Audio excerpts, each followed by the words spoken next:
बिहार में होने वाले विधानसभा चुनाव को लेकर के एनडीए व महागठबंधन की ओर से लगातार अपनी अपनी सरकार बनाने की कवायद शुरू है। लगातार जोड़ तोड़ की राजनीति भी अब शुरू हो चली है।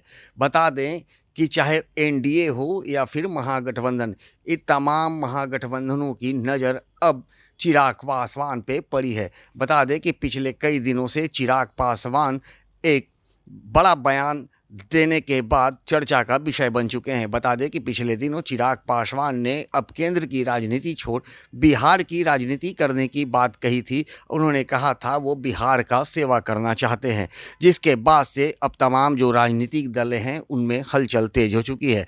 फिलहाल चिराग पासवान अभी एनडीए के साथ हैं और बिहार में उनके 5 सांसद हैं।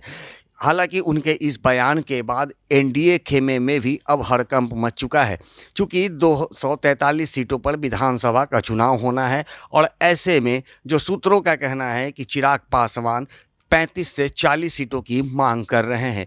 चूँकि लोकसभा चुनाव में उन्होंने 5 सीटों पर अपने उम्मीदवार को उतारा था और 5 सीटों पर उन्होंने विजय प्राप्त किया था। 100% स्ट्राइक होने के कारण अब चिराग पासवान अब बड़ा कुछ खेला करने की फिराक में लगे हैं और वो अब एनडीए से 35 से 40 सीट की मांग कर रहे हैं। हालांकि इस 35 या 40 सीट उन्हें मिल पाएगा या नहीं, ये तो फिलहाल आने वाला समय ही बताएगा। लेकिन चिराग पासवान जिस तरह से लगातार अब एक चर्चा का विषय बन चुके हैं और उनकी पार्टी की ओर से अब सड़कों पर पोस्टर लगाए जा रहे हैं। चिराग पासवान को लोग मुख्यमंत्री बनाना चाह रहे हैं। उनके पार्टी के जो नेता हैं, वो कार्यकर्ता हैं, वो लोग चाहते हैं कि चिराग पासवान बिहार में आए, बिहार की राजनीति करे, बिहार का मुख्यमंत्री बने। तो ऐसे में अब चर्चाओं का बाजार काफ़ी गर्म हो चुका है और इसी बीच सोमवार की सुबह चिराग पासवान बिहार के मुख्यमंत्री नीतीश कुमार से मिलने उनके आवास पहुंचते हैं।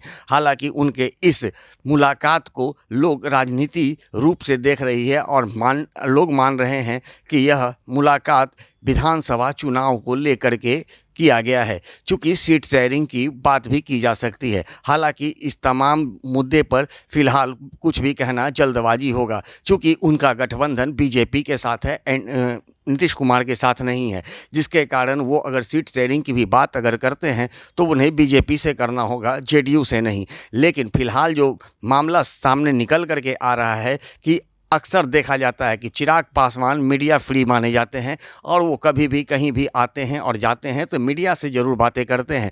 लेकिन आज जिस तरह से सीएम आवास पहुंचते हैं, मुख्यमंत्री नीतीश कुमार से मुलाकात करते हैं, लगभग 20 मिनट से आधे घंटे तक दोनों के बीच चर्चा होती है। उसके बाद वो सीएम आवास से निकलते हैं, लेकिन मीडिया से वो बात करने से परहेज करते हुए नजर आए हैं। हालांकि इन तमाम परहेजों के बाद कई कार्यक्रम में भी उन्होंने शिरकत किया है और मीडिया से क्या बात करेंगे नहीं करेंगे वो तो फिलहाल देखने वाली बात होगी। लेकिन इतना तय है कि आज विधानसभा चुनाव को लेकर के चिराग पासवान एक बड़ा चर्चा का विषय बन चुके हैं और ऐसे में अब महागठबंधन की नज़र भी अब चिराग पासवान पर है कि उन्हें लग रहा है कि यदि चिराग पासवान अगर एनडीए को छोड़ते हैं तो वो महागठबंधन में उन्हें शामिल कराने का प्रयास किया जाएगा। क्योंकि चिराग पासवान यदि महागठबंधन में शामिल होते हैं तो ऐसे में महागठबंधन को बड़ा फ़ायदा होने वाला है, लेकिन चिराग पासवान को भी नुकसान हो सकता है। क्योंकि चिराग पासवान जब एनडीए छोड़ेंगे तो उन्हें केंद्र का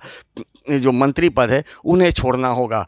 तो ऐसे में अब जो एनडीए है व महागठबंधन, वो दोनों की नज़रें अब चिराग पासवान पे पड़ी है। अब देखना दिलचस्प होगा कि क्या एनडीए उनकी बातों को मानती है, उनकी मांगों को मानती है, या फिर कितने सीटों पर चिराग पासवान समझौता करने को तैयार हैं, ये तो देखना दिलचस्प होगा ही। लेकिन कहीं ना कहीं महागठबंधन की पैनी नज़र अब चिराग पासवान पे होगी कि चिराग पासवान किसी भी तरह महागठबंधन में शामिल हो जाएं। लेकिन सबसे बड़ी बात यह है कि चिराग पासवान बिहार की राजनीति करना चाहते हैं, उनकी पार्टी चाहती है कि वो मुख्यमंत्री बने। लेकिन महागठबंधन में यदि वो शामिल होते हैं तो मुख्यमंत्री का चेहरा तो वो नहीं बन पाएंगे। लेकिन ऐसे में उन्हें केंद्र की जो मंत्रिमंडल का जो पद है उन्हें भी गंवाना पड़ सकता है। तो अब देखना दिलचस्प होगा कि इस बिहार के विधानसभा चुनाव में क्या कुछ खेल होने वाला है और चिराग पासवान की इस पूरे खेल में क्या भूमिका होगी।